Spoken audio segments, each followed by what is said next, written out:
Hello students, welcome to S K classes. Dear students, आज हम पढ़ेंगे क्लास 10th की first poem dust of snow by Robert Frost. सबसे पहले हम ऑथर के विषय में पढ़ते हैं, यानी सबसे पहले हम राइटर के विषय में पढ़ते हैं और पोयम के विषय में पढ़ते हैं। डस्ट ऑफ स्नो, ये जो पोयम है dust of snow is a short and beautiful poem written by Robert Frost. Dust of snow एक छोटी पोयम है और सुंदर पोयम है जो लिखी गई है किसके द्वारा? रॉबर्ट फ्रॉस्ट के द्वारा लिखी गई है। It is a motivating poem that how to change poet's mind and puts a greater impact on poet's life. It is a motivating poem, यह एक मोटिवेटिंग पोयम है जो हमें प्रेरित करती है, जो हमें प्रेरणा देती है।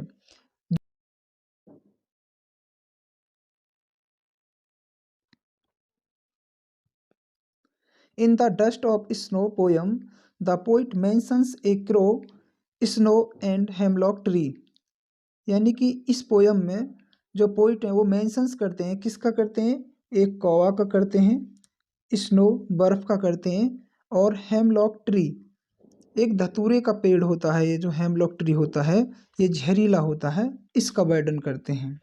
चलिए देखते हैं इस पोयम के टेक्स्ट में क्या वर्णन करते हैं। लेट्स स्टार्ट, शुरू करते हैं। The way a crow shook down on me the dust of snow from a hemlock tree. यानी सर्दियों का मौसम था, बहुत बर्फ पड़ रही थी। कभी एक धतूरे के वृक्ष के नीचे खड़ा हुआ था। वृक्ष पर बैठे हुए एक क्रो, एक कौवा, वृक्ष पर बैठे हुए एक कौवा ने वृक्ष को हिलाया और बर्फ के कण कभी पर गिर पड़े। यानी कि सूक डाउन कहते हैं हिलाना। कौवा ने वृक्ष को हिलाया और जो बर्फ के कण थे, डस्ट ऑफ स्नो, जो बर्फ के कण थे वो किसके ऊपर गिर पड़े? कभी के ऊपर गिर पड़े। कहाँ से? हेमलॉक ट्री से, जो ये पेड़ होता है धतूरे का, इसके ऊपर जो बर्फ जमी थी वो बर्फ के छोटे छोटे कण जब वह कौवा उन्हें हिलाता है वृक्ष को तो कभी के ऊपर गिरते हैं। Okay,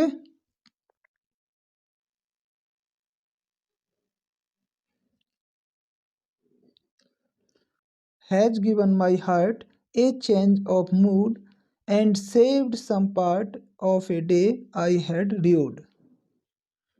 Has given my heart, उसने मेरे मन को दिया, यानी मेरे दिल को जो दिया, क्या दिया? यानी उसके मन को बदल दिया। ए change of mood, A change of mood, उसने उसकी मनोदशा को बदल दिया। यानी कभी कहते हैं उसने मेरे मन को बदल दिया। कभी दुखी मनोदशा में था, जब एक कोई ने उस पर बर्फ के कण गिरा दिए तो उसकी मनोदशा बदल गई। And saved some part of a day, और दिन का जो शेष भाग था, और वह दिन के शेष भाग में दुखी रहा, उसका उसे दुख था। अब वह अपने आने वाले समय को नष्ट नहीं करेगा। कभी कहता है कि जो लोग कुछ चीज़ें गलत मानते हैं ऐसा कुछ नहीं है। जैसे बिल्ली का रास्ता काटना, कौए का चहकना, जो कौवा होता है उसको भी गलत मानते हैं, और धतूरे के पेड़ को भी गलत माना है। तो इन सारी चीज़ों को जो लोग गलत मानते हैं ऐसा कुछ नहीं है। ये हमारी सोच पर डिपेंड करता है कि हम इन्हें कैसे मानते हैं, हम इन्हें कैसे देखते हैं। अभी ने यहाँ पर इस पोयम के माध्यम से यही संकेत दिया है कि जिन चीज़ों को हम गलत साबित करते हैं वो ज़रूरी नहीं कि वो हमेशा गलत हैं या सबके लिए गलत हैं। डिफ़िकल्ट वर्ड मीनिंग, जैसे हेमलॉक ट्री, जो हेमलॉक ट्री है इसमें कभी किसकी बात करता है?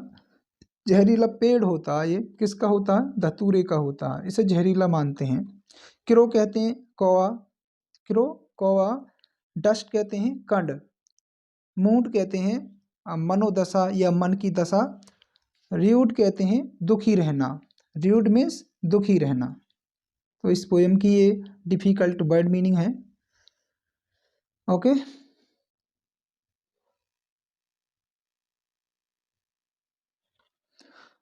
यहाँ पर पोएम के सम इम्पोर्टेंट क्वेश्चंस हैं, इनको पढ़ते हैं।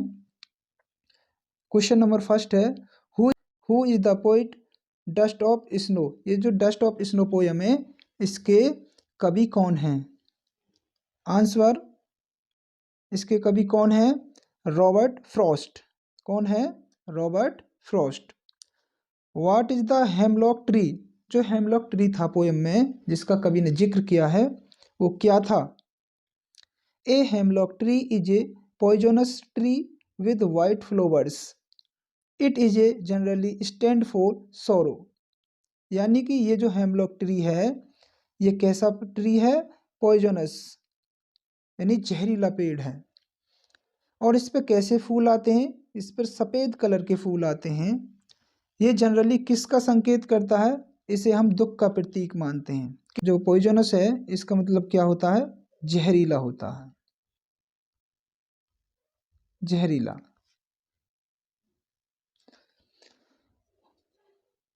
Number 3, why is the time significant factor in our life. यानी जो समय है वो हमारे जीवन में कितना इम्पोर्टेंस होता है, वो हमारे जीवन में कितना इम्पोर्टेंस रोल निभाता है। Lost time will never return. जो बीता हुआ समय है वो कभी वापस नहीं आता। It is important for all us to spend time in productive and constructive manner. It is important for all us, ये हम सबके लिए महत्वपूर्ण होता है। यानी हमें अपने समय का सही उपयोग करना चाहिए और रचनात्मक कार्यों के लिए इसका उपयोग करना चाहिए। यानी हम कह सकते हैं कि समय कभी लौट के नहीं आता। ये उम्मीद करता हूँ आज का ये सेशन आपको पसंद आया होगा। यदि सेशन आपको पसंद आया हो तो इसे लाइक करना, दोस्तों में शेयर करना और हमारे इस चैनल को सब्सक्राइब करना, बेल आइकन को प्रेस करना ताकि नोटिफिकेशन आपको टाइम से पहले मिलता रहे। Thank you.